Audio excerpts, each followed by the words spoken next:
大家好，欢迎来到看大陆节目，我是美玲。今天呢，我们来聊一下房价狂跌，炒房客全军覆灭的这个话题。中国房价呢，前些年被一路的抬高，不少人呢借此机会展开炒房，从中赚钱。但随着中国房地产市场的崩塌，这些炒房客们也从高峰跌到了谷底。一对深圳夫妻呢是炒房客的一员，他们高达1.5亿元的房产，在一夜之间竟然蒸发了9000万元，房价是一路下跌了70%。我们来一起看一段视频。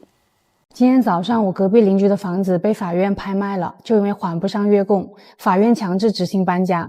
两口子带着2个小孩，大的刚上小学，小的刚上幼儿园，一家4口，老婆就在擦眼泪搬东西，男的在旁边面无表情，脸色惨白。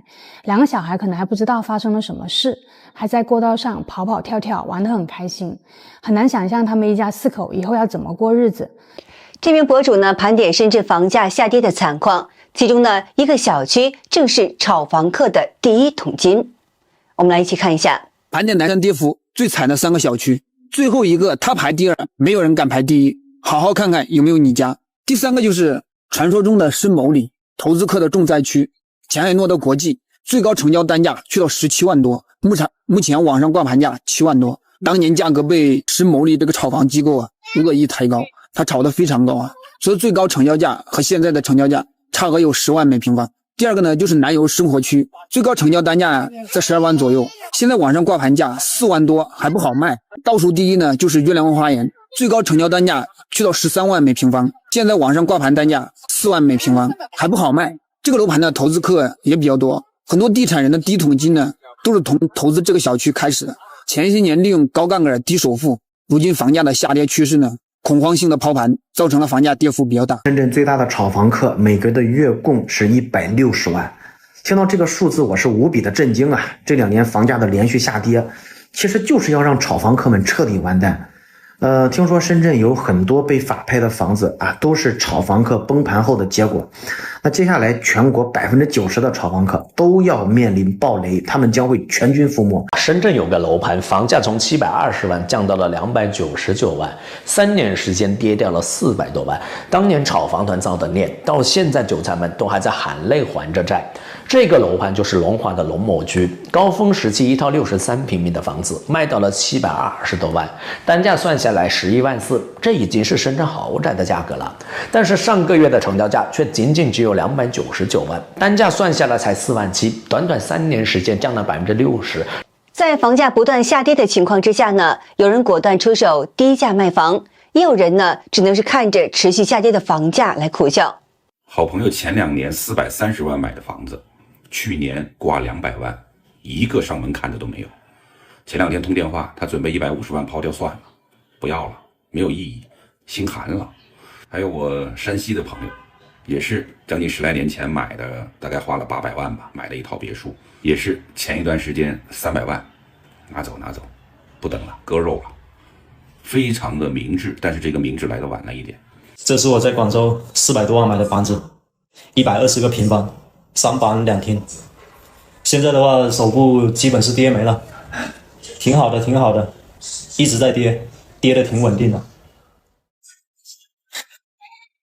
中国首都北京的房价曾经是寸土寸金，现在呢也跌到了让人难以想象的程度。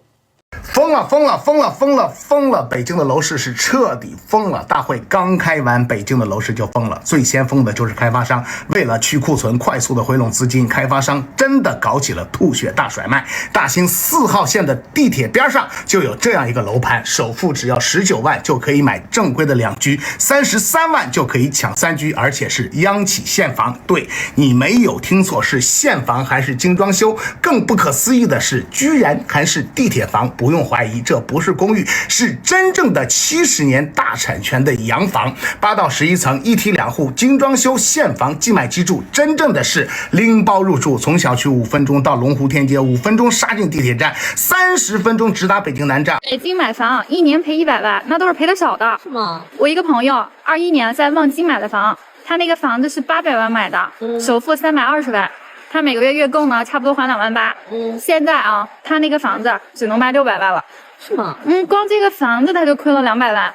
还有这3、4年的利息呢，也得个60、70万吧。你就相当于他辛辛苦苦攒了5年的钱，瞬间归零了，这几年都白干了。他要是现在卖房子的话，还了贷款，连100万都剩不下了。他现在压力就大得很，根本都不敢辞职。房价一路狂跌，那些已经交钱的业主们也是心里发慌，竟然集体到现场高喊退房。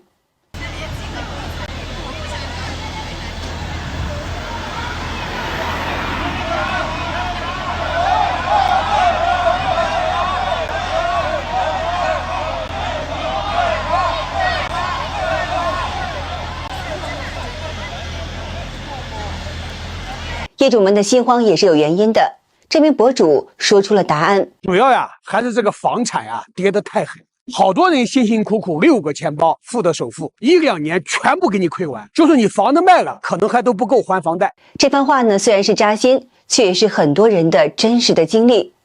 这名曾经有过经济能力的女士，现在也是忧心忡忡。深圳龙华顶级豪宅金茂府的业主亏得太惨了。郭女士当时开盘买了185平，总价2090，当时首付627万，加上契税、维修基金差不多65万，一共拿了692万出来，贷了1483万，5.1%的利率，分30年，月供是79400多。她主营美妆批发，生意这2年也不怎么赚钱，投资的新能源项目前途虽然一片光明，但是目前还没有盈利，眼下维持生活已经很不容易了。房贷压力确实扛不住，今年3月份选择断供了，非常担心唯一住房被半价法拍，一家老小流离失所，成为失信人。房价暴跌，不少人在重压之下只能够无奈地选择断供，而中国多地的法拍房也是越来越多。房价再这么跌下去啊，佛山真的会有很多家庭要崩溃了。佛山目前至少有1/4的家庭啊，但事实上已经是破产了，他们的负债啊已远超过手里那点可怜的资产了。就是因为过去几年呢，在佛山高位买了房子，不知道大家有没有观察到，现在有很多可怕的事情正在发生啊，就是佛山的法拍房越来越多了，有几十万的老房子，也有几百万的豪宅，他们的工作出现了问题，生意出现了变化，现在已经还不起贷款了，哪怕是把房子卖掉都不够还银行的钱。网上呢，有很多人还在嘲笑前几年高位买房的人，我却一点也笑不起来，因为我知道他们当中大部分人不是赌徒，也不是说想去炒房，只是想尽全力去有一个家而已。那么有什么错呢？难道买错一套房就非得要搭进去一辈子吗？问得好，这话应该问。口口声声说为人民服务的中共政府，在这场炒房热的浪潮当中，各地政府曾经赚的是盆满钵满。房价一路高升，为保政府官员与银行，房价下跌就要中国民众承担后果，很多人都是欲哭无泪的。我在苏州花400多万买了房子，房价报的6折都卖不出去，买房5个多月了，价格从300万降价至260多万，再到如今暴跌198万，然而还是没有意向客户看房。就在昨天，突然中介说有客户过来看房，然而客户只给190万，我查看了房贷剩余195万没有还，也就是说卖到房子还完贷款我就只剩5万块了，不仅75万的首付打了水漂，我们还要多掏出7万块的中介费啊！本以为这已经足够惨，没想到这个客户转身就买了我们小区的另一户，而且户型一样，房价又便宜了10万。天哪！现在的房子难道真的是白菜价的时代？杭州房价下跌，让房主们大吐苦水。听我说，我现在特别后悔在杭州买房了，已经严重影响到我的生活了。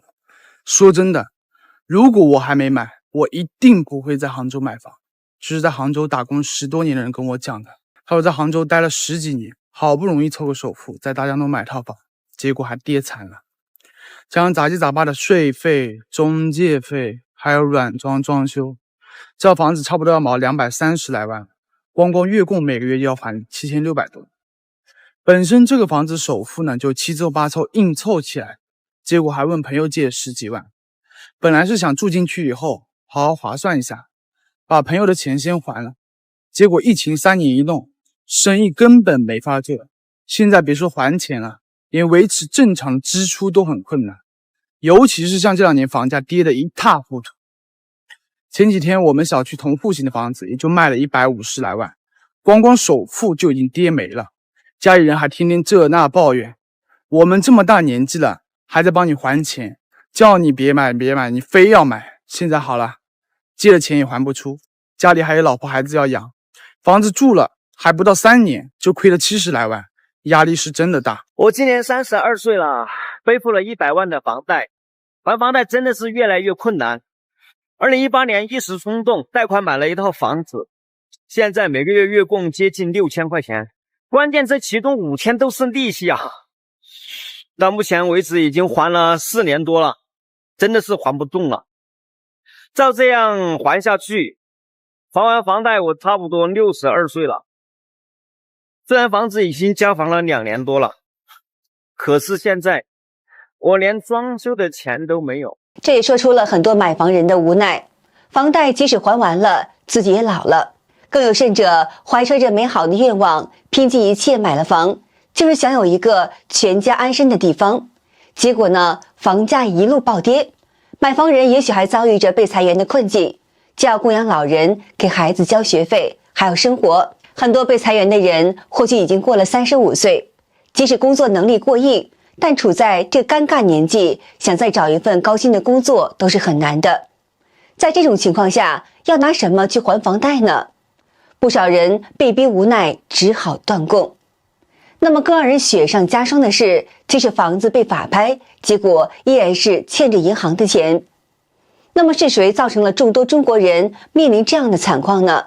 正是那个总是把人民挂在嘴边的中共政府。很多中国人从小到大都生活在中共的宣传之下，对这个党是感恩戴德。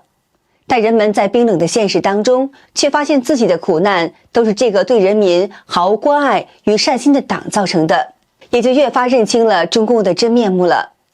好的，今天就和大家聊到这儿了，请您记得点赞、订阅、留言，并且分享给您的朋友们。感谢您的支持，我是美玲，我们下期节目再见。